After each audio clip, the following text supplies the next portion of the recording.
Good evening, everyone. You might go back to last March and remember that Negaunee was all set to do well in the boys basketball tournament in Class C, but they lost a district opener to Ishpeming, who then lost later to Westwood. That district was an upset special. Well, tonight, Negaunee had its first chance to see Ishpeming since that time, and Negaunee seemed to want to send a message.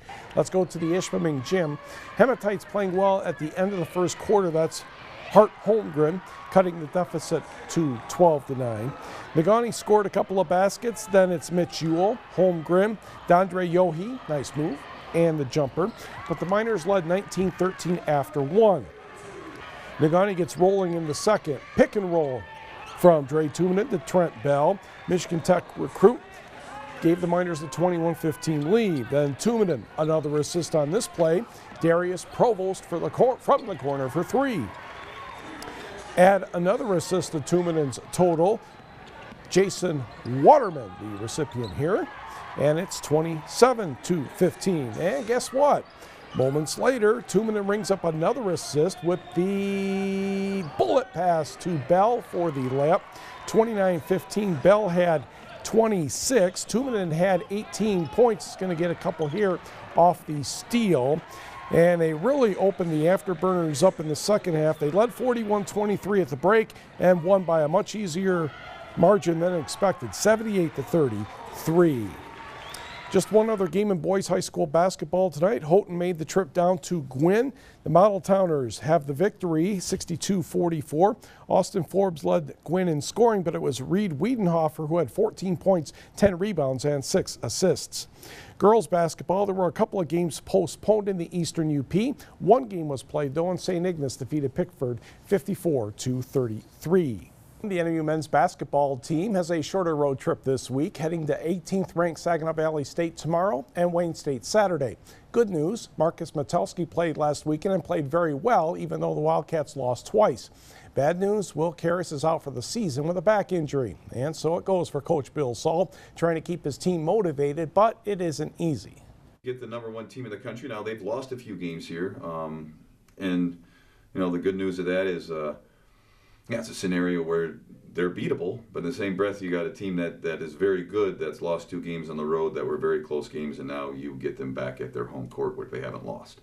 So, you know, that's one of those that, again, it's going to be a learning experience for a lot of our guys, and I think that the one thing we're trying to get through is how hard you have to play in this conference on every play and every possession. You can't take plays off. Now in for the Chargers. Tip-off tomorrow at University Center is set for 8 o'clock against the Cardinals, with Saturday's game against Wayne State scheduled for a 3 o'clock tip-off. For the first time in a number of years, the NMU hockey team faces the same opponent 2 weekends in a row. This time the Wildcats will host Lake Superior State Friday and then visit the Lakers on Saturday with the Capo Cup on the line. The series is tied at 1, and the goals are even at 7 going into Game 3 on Friday. The Wildcats will make some adjustments this week. You always focus on your special teams. You always make sure your goaltenders get enough shots that they're sharp. We think we need to do a better job with our defensemen moving pucks out and you know, not turning pucks over. And I think then we want to continue to emphasize people getting near their net and winning the battles there. So I think the biggest thing we'll probably focus on this week is, you know, our defense and taking care of the guy in front of the net, because they scored too many goals in front of the net there. So I think, you know, we'll make some defensive changes, but offensively we're just gonna keep going. It's no secret we're battling for that last playoff spot. So it's a huge series, and it feels like a playoff series, these 4 games, because ultimately who comes out the most wins is definitely further ahead. It's way better than being 1 game back than 5 games back on them. So it's like a playoff series for us. Both face-offs are set for 7:07 p.m. There will be a Blue Line luncheon Friday at noon at the University Center. The Wildcats can get some help from Michigan Tech this weekend as the Huskies are hosting 9th place Alaska Anchorage.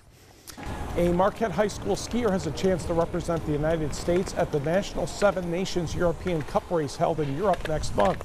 Freshman Aaron Grizelak is one of the top 25 males under 16 in the U.S. who has been selected to race in Burke, Vermont, January 17th through the 20th. Grizelak is a first-year U16 athlete who is on the USSA Team Central based on last year's results. Only 3 U16 Central Region skiers qualified. He is trained last August out in Mount Hood in Oregon, but that hasn't had any additional training outside of the Great Lakes Ski Academy in Marquette under Coach Wendy Moss. Last weekend, we mentioned Norway's Cameron Clifford was in the running for the advanced racer category of the Team Champion Search for a Champion contest through the championautoparts.com website. Now, TV6 has received word that another racer, Christian Grollo of Gladstone, also was a finalist in this contest. Grollo drives at the Upper Peninsula International Raceway in Escanaba. When you go to the championautoparts.com website, the title of his picture will be Christian Grollo, number 21, Living My Dream. So good luck to Christian and Cameron in the contest.